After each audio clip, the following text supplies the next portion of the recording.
셋, 별.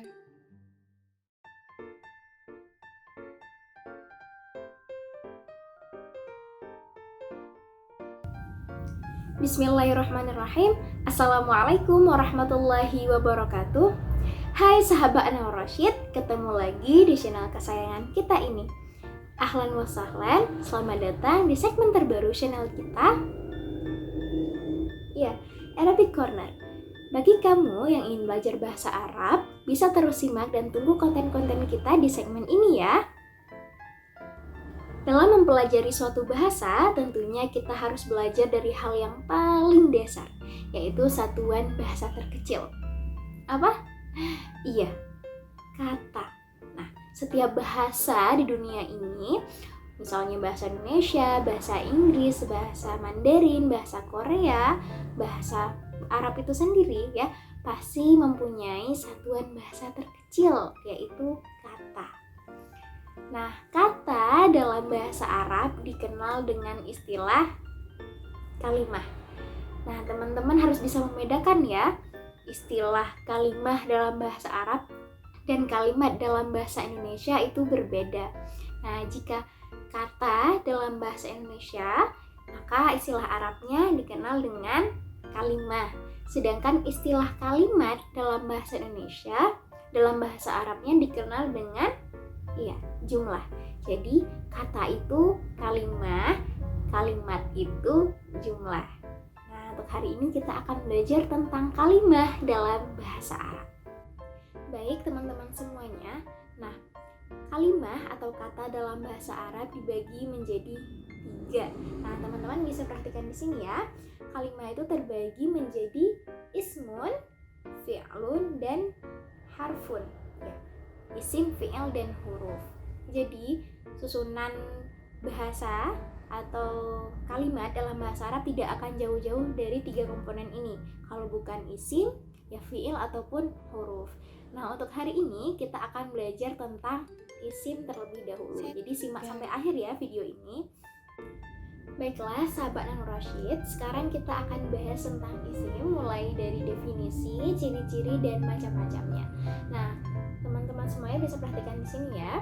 Disebutkan dalam kitab An-Nahwul Wadih bahwa isim memiliki definisi kullu lafdhin yusamma bihi insanun au hayawanun au nabatun au jamadun au ayyu syai'in akhar. Nah, jadi setiap lafaz yang dinamakan dengan manusia, kemudian hewan, kemudian tumbuhan, benda mati dan sebagainya itu disebut dengan isim. Jadi kategori insan atau manusia termasuk nama orang ya, misalnya Muhammad, Fatimah, Aisyah, itu termasuk ke dalam isim. Juga termasuk dalam kategori ini yaitu pekerjaan ya, misalnya tabib ya, dokter, ustadz, itu guru, juga termasuk ke dalam kategori insan ya. Insan ini termasuk dalam isim. Kemudian ada hayawan, hewan ya, binatang yang ada di sekitar kita, semuanya itu termasuk dalam isim. Misalnya sapi, kerbau, gajah ya, burung, itu semuanya termasuk ke dalam isim. Kemudian ada nabatun, kategori ketiga ya, ada nabatun, tumbuhan, misalnya sejaratun, zahrah, bunga, itu masuk ke dalam kategori nabat. Nah, selanjutnya ada jamadun, benda mati ya, misalnya maktabun, meja, kursiun, kursi ya, misbahun, lampu, itu termasuk dalam benda mati dan itu disebut dengan isim.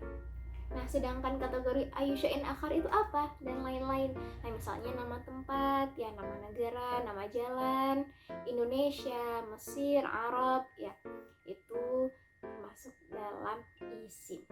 Nah, sudah clear ya definisi dari isim. Nah, kita masuk ke dalam pembahasan selanjutnya. Nah, sekarang kita akan bahas tentang ciri-ciri isim. Ya, ciri isim yang pertama yaitu khafad atau berharakat kasrah. Nah, jika teman-teman menemukan kalimah yang huruf terakhirnya berharakat kasrah, maka ia termasuk ke dalam isim. Ya, supaya teman-teman tidak bingung, bisa perhatikan contoh di sini. Bismillahirrahmanirrahim. Ya, bisa diperhatikan ya yang kita lingkari, kita tandai. Nah, bismi, ya. Ismi. Ismi, huruf mimnya berharakat kasrah. Ya. Berarti ismi termasuk ke dalam isim. Kemudian ada kata Allahi, ya. Huruf H terakhirnya berharakat kasrah, maka Allah termasuk ke dalam isim. Kemudian Ar-Rahmani, huruf Nun ya juga berharakat kasrah, ya. Berarti Ar-Rahman itu termasuk ke dalam isim. Kemudian Ar-Rahimi, huruf mimnya juga berharakat kasrah, maka Ar-Rahim itu termasuk ke dalam isim. Ya, paham ya teman-teman? Ciri isim yang pertama yaitu berharakat kasrah. Jadi kalimat dalam bahasa Arab itu yang bisa berharakat kasrah itu hanya isim. Fi'il itu tidak bisa berharakat kasrah. Kemudian ciri isim yang kedua yaitu berharakat tanwin. Nah, bisa dhammatain, bisa fathatain maupun kasratain. Contohnya bisa perhatikan di sini ada kitabun, ya, kursiyun. Nah, perhatikan huruf terakhirnya berharakat dhammatain, berharakat tanwin. Nah, tidak mesti dhammatain aja, bisa juga fathatain maupun kasratain. Misalnya kita menemukan kalimat, ya, misalnya di Al-Quran ada kita menemukan kitaban misalnya, ataupun kitabin. Nah, itu juga termasuk ke dalam isim. Kapan nih kita menggunakan kitabun, kitaban, atau kitabin? Nanti kita akan pelajari. Makanya jangan sampai ketinggalan konten kita di segmen Arabic Corner. Nah, ciri isim selanjutnya yaitu didahului oleh alif lam. Teman-teman bisa perhatikan contoh di sini.